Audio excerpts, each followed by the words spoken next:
Ô, gente, Roberto Relubíscaro aqui. Eu tenho a memória péssima para finais. Eu assisto a alguma coisa hoje, daqui a um dia, dois, eu já esqueci o fim. Não estou exagerando, não. E olha que eu assisto um monte de coisa, né? Pois olha, o livro da Agatha Christie, O Caso dos Dez Negrinhos, foi o primeiro dela que eu li lá nos distantes anos 80, pois eu não esqueço o nome das personagens, não esqueço o final do livro, né? É claro que eu sei que hoje em dia esse livro não tem mais esse nome, mesmo em português chama-se E Não Sobrou Nenhum, que dá um total spoiler no nome, né? Mas no mundo inteiro esse romance sofreu alteração de nome.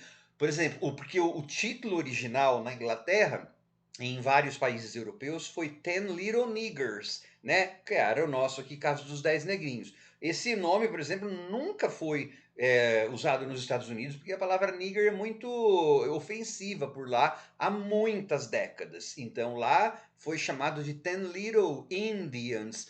Mas depois, com o passar do tempo, para tirar esse aspecto racista, né, racial do livro, foi colocado lá And Then There Were None.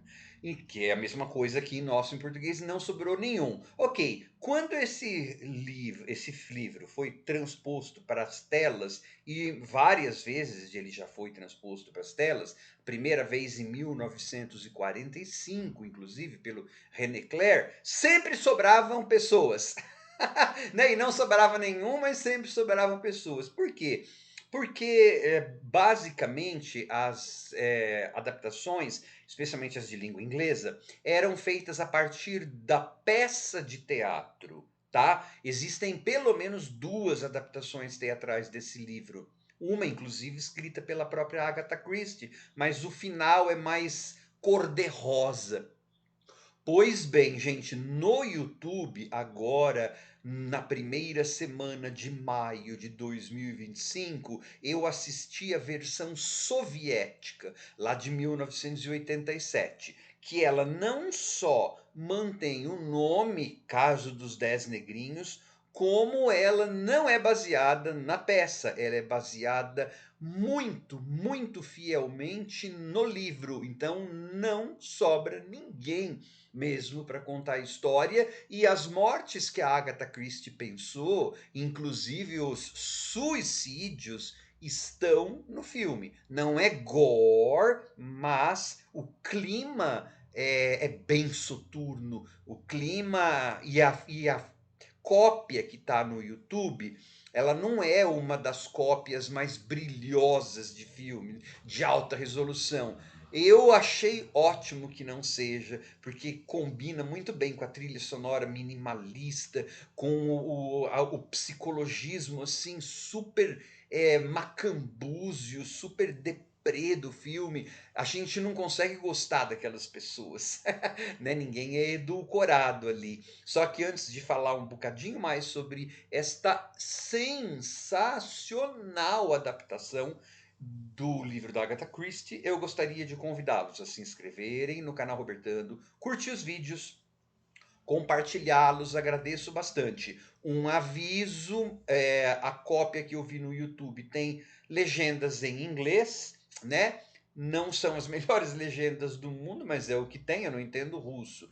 E no IMDb consta que o filme dura 2 horas e 17. A versão que eu assisti tem 2 horas e 9. Né? Eu não acho que deva ter saído muito gore dali, né? Não posso dizer. Mas assim, para mim foi muito bem feito. Para mim não ótimo, tá? Bom, para quem não conhece a história, é assim, é meio que um precursor, né, das narrativas slasher, porque é um grupo de 10 pessoas, convidados e ou serviçais, que acabam presos, né, em uma grande casa, numa ilha isolada, e são mortos um a um. E aí você tem, não sei como que eles estão fazendo nas versões, já tá vendo? Eu esqueço, gente. Na versão original, e aí a do filme é essa, eu acho que hoje em dia eles colocam as estatuetinhas como soldados, né? É, você tem no centro da mesa, na mansão, uma bandeja com 10 miniaturas, 10 negrinhos. Conforme as pessoas vão morrendo, uma estatueta vai sumindo. E nos quartos de cada pessoa existe um poeminha. 10 negrinhos saíram para passear, um foi picado não sei o que, só 9 voltaram, né? Ou índios, ou soldadinhos. Ali, como eu falei, tô falando de negrinhos, gente, porque é a adaptação russa que eu tô falando. Eles mantêm os negrinhos, tá? Então, as pessoas vão sendo mortas de acordo com essa rima infantil, e a cada pessoa que vai morrendo, vai sumindo uma estatueta. Super slasher, né? Esse filme não tem gore, mas ele vai tratar de uma coisa que em slasher é muito comum, né? É assumir as leis com as próprias mãos, porque todas essas pessoas, elas são culpadas de algum crime, só que muitas estão naquela área cinzenta da lei. A lei não pôde pegá-las porque elas só mandaram alguém fazer alguma coisa, ou elas não prestaram a ajuda que precisava ter, e aí então as pessoas morreram por isso, mas não dava para elas serem condenadas. Na ilha elas vão pagar ali. E gente, essa locação que os russos escolheram fica lá na Crimeia.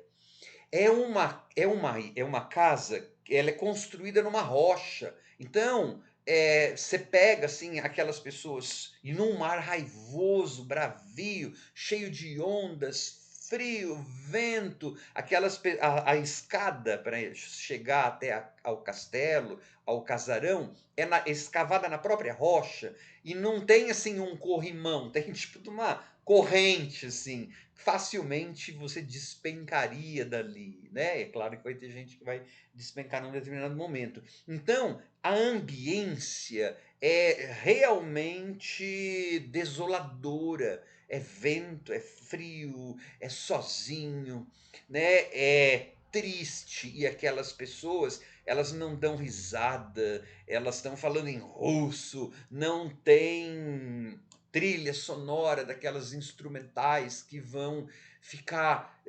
edulcorando a trama. E também, como eu falei, não tem final que bonitinha vai ficar com bonitinho, não. Todo mundo é culpado. Olha o nome que o filme ganhou na atualidade, né? E não sobrou nenhum. Não vai sobrar nenhum. E tem suicídio no livro. Vai ter suicídio ali nessa narrativa. E tá todo mundo deprimido. E aí, várias dessas personagens, elas ou negam, ou a cabeça delas, o sentimento de culpa está comendo elas por dentro, né? E aí então você vai ter mais de uma vez A, flashbacks, B, sonhos, C, alucinações em branco e preto, né? Para que é assim, o passado delas sendo contado ou mostrado ou infernizando, assombrando essas pessoas, né? Então é assim, é uma adaptação para quem gosta de coisa fiel, assim, bastante fidedigna, tá? Não tem depois, por exemplo, os policiais no final, não tem, mas assim, é a mesma pessoa no livro que mata, é a pessoa que mata ali, você logo, né, no final, assim, a pessoa. Enfim. Porque você fala, se não sobra todo mundo, como. Bom, se não sobra ninguém, nem não sobrou ninguém, será que tem alguém a mais na ilha, além dessas 10 pessoas? Isso aí, se você não conhece a história, teria que conhecer. Teria que assistir ao filme. Eu vi que também tem no YouTube a versão de 1945. Essa versão eu vi, nossa, também nos anos 80 ou 90, quando passou na TV Cultura, aqui no estado de São Paulo, em alguma dessas sessões da tarde deles, que passava filme velho no domingo e tal. Pode ser que eu reveja, né? Mas que é do René Clair, é clássico. Mas essa soviética, em termos de criar ambiência e em termos de pegar mesmo, porque é um dos livros mais fúnebres, mais impiedosos da Agatha Christie, né? Porque ela está tratando de uma questão da ética e aplicação da lei, né? E dos interstícios que essa lei tem, mas que causam, que fazem com que pessoas escapem por esses interstícios. Por outro lado, você também vai ficar pensando, mas será que pode aplicar justiça com as próprias mãos? Enfim, é um filme. Ou é só também um grande mistério para você ir vendo as pessoas morrerem e tentar descobrir quem que mata. Who done it, né? Bom, ótimo filme. Tchau.